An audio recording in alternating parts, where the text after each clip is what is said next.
নমস্কার বন্ধুরা, আজকে আমরা কনকপুরের ব্রিজের ডালাই চলে ভিডিওটি এখন দেখো পাথর কত কত ভাঙা ভাঙা পাথর এক দেরি মারিয়া লাগানি হয়েছে। তো এই জায়গা আজকে ডালাই চলে ব্রিজটা যদি কমপ্লিট হয়ে যায় তো গিয়া যত তাড়াতাড়ি আমরা ব্রিজটা কমপ্লিট হইব তো আমরা সুবিধা যাওয়া হওয়ার লাগে সুবিধা। ড্রেইনও জাম লাগিয়া বোয়ার সাইড ড্রেইনের উপরে কচু খেত হয়ে গেছে, যেদিকে চাই ড্রেইন সব পুরা ড্রেইন জাম লাগা।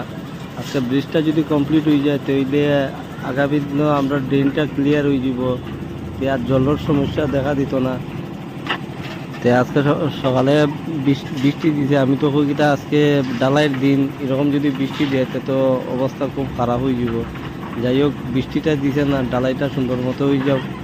আজকে এখন দেখা যায় আকাশও পরিষ্কার, আজকে রাত্রে মোটামুটি ডালাই হয়ে যাব, আর আগামী দিনও আবার দেখা হইব।